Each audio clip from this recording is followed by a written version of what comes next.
سراؤں کو کہاں دکھیل دیا آپ نے. اگر شریعت عدالت نے اگر فیصلہ کیا تو اسلام کے نظریہ میں بھی صحیح نہیں کیا, کیونکہ اسلام میں ایک جانور کا بھی حق ہے, اس کا بھی حق ہے, اور اس کو بھی وہی چیز دیتے ہیں جو مطلب اسلام میں ہے. آپ نے تو اسلام کے ذریعے بھی ہمارا فیصلہ درست نہیں کروایا. آپ لوگوں نے تو ہمیں جو ہے کسی جگہ کا نہیں چھوڑا, الٹا کتوں اور بلیوں میں شمار کر دیا ہمارا, کہ ان کا جو ہے اگر کوئی کتا آئے گا وہ کہے گا کہ ہم بنائیں گے, اگر کوئی بلی آئے گا اور اگر کوئی انسان کہے گا کہ میں بلی ہوں تو اس کا ہم بلی کا ہی نہیں سی دیں گے, کوئی کہے گا کہ میں کتا ہوں تو وہ کتے. عجیب بات ہے. اگر ایسے حکمران بیٹھے ہوتے ہیں یا ایسے جو ہے جیسے شرعی کورٹ کے جو ہے افسران بیٹھے ہیں وہ اس طرح فیصلے کرتے ہیں تو ہم گلہ کس سے کریں گے. ٹھیک ہے, ہمیں ان کے یہ فیصلے جو ہے یہ نامنظور ہیں. ہم اس کے جو ہے بھرپور جو ہے مذمت کرتے ہیں اور احتجاج کرتے ہیں سب کے کہ کیا پورے پاکستان کے خواجہ سرا اس پہ جو ہے متفق ہے کہ, اور ہم سپریم کورٹ کا دروازہ کھٹکھٹائیں گے, اس کے لیے سپریم کورٹ کا دروازہ کھٹکھٹائیں گے اور اپنے حق کے لیے آواز بلند کریں گے, کیونکہ ہم سے وہ چیز چھینا جا رہا ہے جو ہمیں جو ہے اسمبلیوں نے دیا, عدالتوں نے دیا, حکمرانوں نے دیا, اور وہ چیز جو ہے یہ لوگ ہم سے لیا جا رہا ہے. کیوں؟ اور دوسری بات ہے, ہمیں مردوں میں شامل کیا ہے تو کیا مرد تاڑی بجاتے ہیں؟ مرد کبھی تاڑی نہیں بجاتے. اگر بجاتے تو کسی شادی میں بجاتے ہیں, وہ کبھی نہیں بجاتے. نہ کوئی ہماری تاڑی روک سکتے ہیں, نہ کوئی ہمارا دوپٹہ روک سکتے ہیں, نہ کوئی ہمارا ڈریسنگ روک سکتا ہے. ہم اپنا جو ہے پاکستان میں رہ رہے ہیں اور اپنے جو ہے ہم الحمدللہ ہمیں یہ پتہ ہے کہ ہم مسلمان ہیں. ہمیں یہ نہ دکھائے کہ ہم مسلمان نہیں اور ہم جو ہے دوسرے راستے پہ جا رہے ہیں. ہم اس ملک میں رہ رہے ہیں, ہم مسلمان ہیں, ہمیں پتہ ہے کہ ہمیں کیا کرنا چاہیے. ابھی ہمارا پہچانے میں یہ پھر کہوں گی کہ کون سی دلیل سے کہہ رہے ہیں کہ یہ مرد ہیں. مرد تو ماشاءاللہ یہاں بھی ہے. میں نے کسی مرد کو نہیں دیکھا کہ وہ ہمارا روپ دارے, میں نے کسی گے کو نہیں دیکھا کہ وہ ہمارا روپ دارے. تو خدا را ہمارے ساتھ ناانصافی نہ کیجیے, ہمارے ناانصافی جو بن کرے. ٹھیک ہے, ہم اپنے حقوق کے لیے لڑ رہے ہیں, اپنا جو حقوق ہے ابھی تک کون سا حقوق ہمیں ملے یہ بھی تو وہ طے کر دے, کون سا حقوق ملے. ابھی تک انہوں نے اگر یہ چیز انہوں نے ختم کرنی تھی تو یہ بھی کہتے کہ خیبر پختونخوا میں جو ہے یہ قتل غبار بند کر دو. یہ تو انہوں نے نہیں کہا. یہ نہیں کہا کہ ان کو جو ہے ہیلتھ کے فیسلٹی دے, وہ یہ تو انہوں نے نہیں کہا. یہ انہوں نے نہیں کہا کہ ان کو نوکریاں دے دو. اگر شریعت عدالت کوٹ ہے تو پھر اسلام کے ذریعے اگر دیکھا جائے تو اسلام میں جو ہے ہر کسی کا کیا کہ جانور کا بھی حق ہے, ان کو بھی جو ہے وہی حق دیا جاتا ہے جو جانور کا حق ہوتا ہے. تو آپ لوگوں نے ہمیں جانور میں شمار کر دیا لیکن وہ حق بھی نہیں دیا, وہ حق بھی آپ نے نہیں دیا. آپ یہ کہنا چاہتے ہیں کہ یہ مرد ہے, تو ہم کہاں سے مرد نظر آ رہے ہیں؟ کہاں سے ہمارا لوگ جو ہے وہ مردوں کی طرح ہے؟ ٹھیک ہے, اور میں پھر کہوں گی کہ کون سا حقوق ہم نے مانگا تھا, کون سا ایسا حقوق تھا جس پہ شریعت عدالت کورٹ جو ہے وہ کہہ رہے ہیں کہ ان کا یہ چیز جو ہے یہ ختم ہے. ہم نے اپنے NIC مانگی تھی, کوئی نئی بات نہیں تھی, ہماری پہچان تھی. آپ نے ہمارا پہچان کھو دیا. صحیح ہے, ہمارا پہچان آپ لوگوں نے کھو دیا.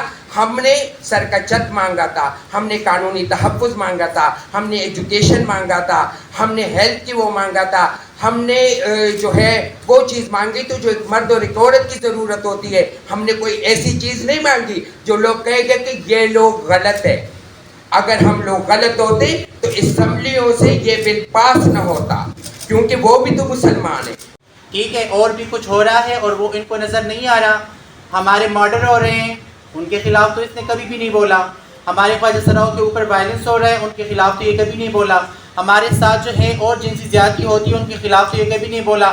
ہماری ویڈیو سوشل میڈیا پہ وائرل ہوتی ہے وہ بھی نازیبا, اس کے بارے میں تو یہ کبھی نہیں بولا. مشتاق احمد صاحب آپ کہاں پر سوئے ہوئے ہیں؟ ٹھیک ہے, اگر ہم مرد ہیں یا عورت ہیں وہ تو چلو آپ نے بول دیا, لیکن آپ کس توقع سے کس لحاظ سے بولتے ہیں؟ شرعی عدالت نے جو فیصلہ سنایا ہے وہ ہمارے لیے, شرعی عدالت کے جو مولانا ہیں یا جو ججز ہیں وہ ہمارے لیے قابل عزت ہے, ان کے فیصلے بھی ہمارے لیے قابل عزت ہے. لیکن یہ جو خواجہ سراؤں کے ایکٹ کے اوپر جو فیصلہ انہوں نے بیان کی یہ ہمارے لیے ناقابل قبول ہے. ہم پرزور اس کی مذمت کرتے ہیں اور ہر خیبر پختونخوا کے ہر ضلع سے ہم اس کے اوپر پروٹیسٹ کریں گے, کانفرنس کریں گے اور ہنگامی کانفرنس کریں گے اور پرامن احتجاج کریں گے. اور اسی طرح پاکستان کے جتنے بھی علاقے ہیں, چاہے وہ سندھ ہے, بلوچستان ہے, لاہور ہے, کراچی ہے, اسلام آباد ہے, جدھر سے بھی یہ ہماری جو فوکل پرسن ہیں, جو ممبران ہیں, جو سوشل ایکٹیوسٹ ہیں, جو ایکٹیویزم کر رہے ہیں, وہ سب اس کے اوپر بات کریں گے اور اس کے خلاف کانفرنس کریں گے. میں اس فیصلے پہ یہ بیان کروں گی کہ ابھی تک 7 سال 2018 ایک بل جب پاس ہوا, اس کے اوپر کتنی قانونی کارروائیاں ہوئی, کتنی میٹنگز ہوئی, ٹھیک ہے, وہ سب کو پتہ ہے. 3 سال تو ہم لڑتے جھگڑتے الیکشن کمیشن والوں کے ساتھ اور سوشل ویلفیئر ڈپارٹمنٹ والوں کے ساتھ, یہ لڑ جھگڑ کے جو ہے ہم ان سے اپنا حق مانگ رہے تھے. اور وہ اسی حق پہ, اسی بنیاد پہ 7 سالوں میں انہوں نے یہی بات کی کہ پہلا ہمارا جو پروجیکٹ منظور ہوا تھا سوشل ویلفیئر ڈپارٹمنٹ گورنمنٹ کی طرف سے, وہ 20 کروڑ تھا. پھر اس کے بعد وہ 50 کروڑ روپے ہوا, لیکن ملا کسی کو ایک انا چنا بھی نہیں. تو میں یہ کہہ رہی ہوں وہ کیوں نہیں ملا, اسی وجہ پہ نہیں ملا کہ انہوں نے بولا خواجہ سراؤ کی رجسٹریشن ہمارے پاس نہیں ہے. جب خواجہ سراؤ کی رجسٹریشن ہوگی تو وہ جنرل ایکس کارڈ پہ ہوگی. لڑتے جھگڑتے ہم نے اپنا جو حق تھا NIC میں وہ ہم نے کھانا لے لیا. جس طرح فیمیل کا M ہے اور میل کا F ہے, تو اس طرح جنرل ایکس کا پہچان جو تھا وہ خواجہ سرا کا ہی تھا نا. اسی پہ ہمارا پوزیشن ہے, اسی پہ ہمارا جو ہے کھانا, اسی پہ جو ہے ہمارا روزی کمائی, سارا اسی پہ شروع ہو گیا, وہ بھی 7 سال بعد. اور اسی چیز کو لے کے جو 1 ہفتہ پہلے ہم نے بھی نظیر انکم سپورٹ پروگرام کے اندر ہماری جو ڈائریکٹر زہرا کے ساتھ, جو ان کی مین ہیڈ ہے, ان کے ساتھ میٹنگ ہوئی. تو سب سے پہلے فردانہ جی اور میرا اور کترینہ کا جو ہے اس میں جنرل ایکس پہ کارڈ رجسٹر ہوا. پھر انہوں نے ہمیں یہ بولا کہ اس پہ آپ کو جو ہے ہر 3 منتھ بعد جو ہے آپ کو 9,000 روپے ملیں گے, ٹھیک ہے. تو وہ پروسیس انہوں نے بند کروا دیا اس فیصلے کی بنیاد پہ. تو خواجہ سرا کووڈ 19 میں جو متاثر ہوئے, ان کا جو کاروبار متاثر ہوا, ان کے اوپر جو دفعہ 144 لگا, تو وہ کہاں سے وہ خواجہ سرا لے کے آئیں گے؟ وہ قرضے ابھی ہم نے نہیں اتارے کہ آپ لوگوں نے آگے سے ہمارے فیصلے ہماری بنیاد پہ وہ ختم کر دیے. خواجہ سراؤ کو جنرل ایکس کارڈ پہ الیکشن کمیشن والوں نے سپورٹ کر دیا, انہوں نے مان لیا. بے نظیر انکم سپورٹ پروگرام میں ان کو مان لیا, نادرہ نے جنرل ایکس پہ کارڈ پہ ان کو مان لیا. جو اس کے علاوہ سمیڈا والوں کی جو پروجیکٹس ہے, گرانٹ ہے, انہوں نے تسلیم کر لیا. آپ مجھے یہ بتائیں, جب جنرل ایکس کارڈ کے ابھی نیچے جتنے پروسیس شروع ہیں, ابھی تو خواجہ سراؤ کو جو ہے ان کا میٹھا انہوں نے چکھا بھی نہیں, ابھی تو ان کو میٹھا انہوں نے ہضم بھی نہیں کیا, اور آپ لوگوں نے آگے سے ہمارے جو ہے حقوق ہم سے چھین لیے. کیا آپ کو یہ انصاف لگتا ہے مشتاق احمد صاحب؟ اور آپ کو یہ نہیں لگ رہا کہ آپ پشاور سے جا کے اسلام آباد میں بیٹھ کے آپ اتنے بڑے بڑے جو ہے دعوے کر رہے ہیں کہ یہ جنس پرستی ہے پروموٹ کر رہی ہے, LGBT پروموٹ کر رہی ہے, آپ کو کہاں سے لگ رہا ہے؟ آپ کو خیبر پختونخوا میں کون سے ایسے ہمارے ایونٹ سے, میٹنگ سے, کانفرنس سے, کہاں پر آپ کو لگا ہوا ہے؟ کون سا خواجہ سرا ہے؟ آپ مجھے سامنے تو لے کے آئے وہ خواجہ سرا. اگر کسی نے اس بل کو اچھے سے پڑھا ہے تو اس بل کے جو بنیادی جو پوائنٹس تھے وہ سٹارٹنگ میں یہی تھے کہ ہمیں رائٹ ٹو ایجوکیشن چاہیے, ہمیں رائٹ ٹو جاب چاہیے, ہمیں رائٹ ٹو پراپرٹی چاہیے, ہمیں رائٹ ٹو ہیلتھ چاہیے. اس بل میں ہم نے کبھی یہ بات نہیں کی کہ مجھے کسی مرد سے شادی کرنی ہے یا مجھے کسی عورت سے شادی کرنی ہے. جب بات اس جگہ پر پہنچتی ہے تب آپ کے پاس ہمیں لیبلائز کرنے کا رائٹ ہے, تب آپ کے پاس یہ رائٹ ہے کہ آپ ہمیں اسٹگمیٹائز کریں کہ ہم جو ہے وہ ہم جنس پرستی کو پھیلا رہے ہیں. آپ نے اس بل کو اسلامی ٹچ دے دیا کہ یہ اسلام کے خلاف ہے. کہ آپ نے یہ سوچا تھا کہ پچھلے 7 سال سے جو اس بل پر کام چل رہا تھا یا اس بل کو جو بنانے والے تھے, کیا وہ نان مسلم تھے؟ وہ مسلمس نہیں تھے. اگر آپ نے فیصلہ سنانا ہی تھا تو آپ نے صرف ایک ہی سٹی کے خواجہ سراؤ کو جو ہے وہ اپنے ساتھ رکھا اور آپ نے اس بل پہ فیصلہ سنا دیا. کہ آپ کو نہیں چاہیے تھا کہ جو بل بنانے کے وقت میں اس بل کو بناتے وقت خواجہ سرا آپ کے ساتھ تھے, چاہے وہ کراچی سے تھے, بلوچستان سے تھے یا خیبر پختونخوا کے خواجہ سرا تھے, آپ ان کو ساتھ میں رکھتے. بہت ساری چیزیں آپ کو اس وقت بھی کلیریفائی ہو جاتی. میں اکثر سنتی ہوں جی لوگ کہتے ہیں آپ نے جو ہے وہ ایکس کارڈ مانگا اور آپ نے جو ہے وہ عورت بننے کا کہا. آپ نے ہماری اسپیسیز چینج کر دی کہ آپ نے یہ کہہ دیا کہ اگر کوئی بندہ آگے یہ کہے کہ میں جو ہے وہ خود کو فیل کر رہا ہوں کہ میں جو ہے وہ کتوں والی خاصیت رکھتا ہوں تو مجھے اس کا کارڈ چاہیے. ہم نے ایسا کب کہا ہے یا ہمارے بل میں ایسی چیز کہاں مینشن ہے؟ آپ اگر ایک چیز کو غلط رنگ دے رہے ہیں تو وہ آپ کی مس انڈرسٹینڈنگ ہے, وہ ہماری نہیں ہے. ہاں اس پر بیٹھ کر بات کی جا سکتی ہے, ٹیبل ٹاک ہو سکتا ہے اس پر, لیکن اس طرح سے آپ نے انسان ہونے کا حق ہی چھین لیا خواجہ سرا برادری سے, تو یہ بہت غلط چیز ہے. اس پہ جو ہے وہ نظر ثانی کرنی چاہیے. اگر نہیں ہوتی تو یہ پروٹیسٹ کا رائٹ ہے ہمارے پاس, احتجاج کا حق ہے, وہ ہم کریں گے جہاں تک ہو سکا، کیونکہ ہمارے آنے والی جو نیو جنریشن ہے ہم چاہتے ہیں کہ وہ ہماری طرح سڑکوں پر نہ آئیں، وہ پڑھے لکھیں، وہ آپ کی شانہ بشانہ چلے، اور یہی چیز ہم لوگ مانگتے ہوئے آ رہے ہیں. اگر یہ حق دینے میں اگر آپ کو مسئلہ ہے تو پھر ہم سپریم کورٹ کا دروازہ کھٹکھٹائیں گے. اور میں تو یہ کہنا پہلے آپ اپنا تعارف کروائیے گا. میں مس ریحانہ پٹانی، جو کہ مجھے پشاور سے میں بلانگ کرتی ہوں. لیکن جسٹ میں اتنا یہ کہنا چاہتا ہوں کہ جتنے بھی ٹرانسجینڈر اور جتنے بھی فیمیل ہیں ہماری کے پی میں، اس لوگ کو پروٹیکشن دی جائے، اس لوگ کو عزت دی جائے، اس لوگ کو عزت کی نگاہ سے دیکھا جائے. ہمیں ہر جگہ میں ذلیل کیا جاتا ہے، ہمیں ہر جگہ میں نگلیکٹ کیا جاتا ہے. ہم بھی تو انسان ہیں. اگر ہم اپنی طرح اگر ہم اپنی زندگی گزارنا چاہتے تو بھی اپنی لائف سٹائل میں گزارنا چاہتے ہیں. یہ فریڈم مومنٹ آف پاکستان اگر کسی نے پڑھا تو اس کو پتہ کہ ہر انسان کو اپنی آزادی کا حق ہے، اور اگر ہر انسان کو اپنی آزادی کا حق ہے تو وہ اپنی آزادی کے مطابق اپنی زندگی بسر کر سکتے ہیں.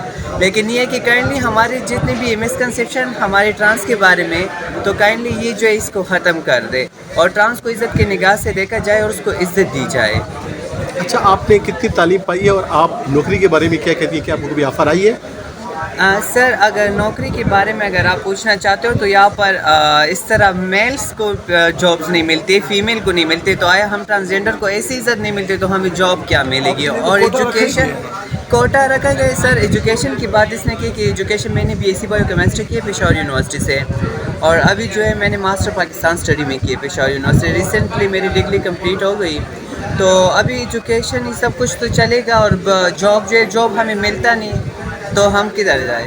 یہی فنکشنوں سے کام چلانا پڑتا ہے. اگر فنکشن ہوگا تو کام چلے گا، اگر نہیں ہو تو کچھ بھی نہیں ہوتے. آپ نے کبھی ابراڈ کے لیے ٹرائی کیا ہے؟ اگر ٹرائی کر بھی لے کر ہم کسی جگہ پہ چلی جائے بھی تو ہمیں ایکسیپٹ نہیں کیا جاتے ہیں. نہیں، وہاں تو ہے نا آپ لوگوں کے لیے اسکوپ کے بعد سر بس جو نام پہچان کے جو 2-3 خواجہ سرا ہوتے ہیں بس اس کو ملے گا، اور کسی کو تو کچھ نہیں ملتے. کمیونٹی کے بارے میں کیا چاہتی ہیں آپ؟ کیا ہو، ایجوکیٹڈ ہوں آپ کے آگے جو ساتھی ہیں ان کے لیے آپ کیا چاہتی ہیں؟ اس کے لیے تو میں یہی کہنا چاہتی ہوں کہ اس لوگ کو بھی عزت دی جائے، اس لوگ کو بھی پروٹیکٹ دی جائے. اس کی جو ہمارے ساتھی جو روزانہ کے بیس پہ جو سب کچھ چل رہے، میں کہہ رہا ہوں کہ یہ ختم ہو جائے بس. یہ ہمارے ساتھ جتنے بھی ہم سے ویڈیو بنائی جا رہی ہے، ہمارے بال کاٹے جا رہے ہیں، ہم پہ الگ الگ تشددات ہم پہ ہو جاتے ہیں، ہم پہ کرتے ہیں لوگ، تو میں کہہ رہا ہوں کہ یہ ختم ہو جائے بس. بہت شکریہ آپ کا. 5 سال سے خیبر پختونخوا کے خواجہ سرا کمیونٹی کے لیے میں کام کر رہا ہوں. اچھا، یہ بتائیے کہ کیا مسئلہ ہے کہ آپ کو آج پیش 2018 میں ایک ٹرانسجینڈر پروٹیکشن رائٹ ایکٹ بل بنا تھا، جس میں ہم لوگوں نے اپنے بیسک رائٹس مانگے تھے. میں تو اسے بیسک رائٹ اس لیے کہوں گی کیونکہ انسان ہونے کا حق ہر کسی کو ہے جس کو اللہ نے انسان پیدا کیا، اور اسے حق ملنا بھی چاہیے. جب میں نے بل کو ریڈ کیا تھا تو بل میں اسٹارٹنگ پوائنٹس یہی میں نے چیزیں نوٹ کی تھی کہ ایک عام انسان کو زندہ رہنے کے لیے، معاشرے میں زندگی گزارنے کے لیے کون کون سے رائٹس چاہیے. اس میں تعلیم کا حق تھا، اس میں صحت کا حق تھا، اس میں پراپرٹی کا حق تھا، فریڈم آف اسپیچ تھا، بولنے کا حق تھا، اسے پروٹیکشن کا حق تھا کہ اسے پروٹیکشن ملے. یہ ساری چیزیں ہم نے نوٹ کی تھی. اسے اس کی آئیڈینٹی کا رائٹ ملے کہ وہ اپنی شناخت کو جو ہے وہ بتا سکے لوگوں کو. اس چیزوں کو بہت غلط انداز سے دکھایا گیا ہے اس بل میں. لوگوں نے بہت سارے ایلیگیشنس لگائے ٹرانس کمیونٹی کے اوپر کہ یہ خواجہ سرا نہیں ہیں، یہ مرد ہیں. ابھی لاسٹ ٹائم میں نے یہ ایک چیز پڑھی کہ اس بل کو جب مسترد کیا گیا تو ان کی طرف سے ایک چیز سامنے آئی کہ ہر بندے کو، ہر شخص کو، اس میں صرف خواجہ سرا نامینیٹ نہیں تھے، ہر وہ انسان جو خود کو انسان سمجھتا ہے اسے 5 رکنی کمیٹی سے، میڈیکل کمیٹی سے گزرنا ہوگا خود کو مرد، عورت یا خواجہ سرا ڈکلیئر کرنے کے لیے. تو یہ ایک تذلیل کا عمل ہے میرے خیال میں، انسانیت کی تذلیل ہے. ایک مرد کو اگر اللہ نے مرد پیدا کیا ہے اور آپ اس سے 5 دفعہ ایک عمل سے گزاریں صرف یہ جاننے کے لیے کہ وہ مرد ہے، تو یہ اس کے مرد ہونے کی بھی تذلیل ہے، انسانیت کی. تو آپ اسی کیوں سمجھتی ہے میڈیکل ہو جانے سے بہت سے ایسے لوگ ہوں گے جو حقدار نہیں ہیں، وہ سائڈ پہ نہیں ہو جائیں گے؟ دیکھیں، میں صرف خواجہ سرا کی بات نہیں کر رہی نا. ابھی اگر یہ چیز انہوں نے صرف ٹرانسجینڈر کمیونٹی کے لیے دی ہوتی تو ٹرانسجینڈر کمیونٹی اس چیز کے بارے میں سوچتی نہیں بھی سوچتی. وہ اس لیے نہیں سوچتی، وہ یہ چاہتی ہے کہ جیسے ایک حق عام مرد کو دیا گیا ہے مجھے بھی دیا جائے. جب ایک مرد خود کو مرد کہتا ہے اور اس کے لیے کوئی میڈیکل ٹیسٹ نہیں ہے، تو میں جب خود کو خواجہ سرا کہہ رہی ہوں تو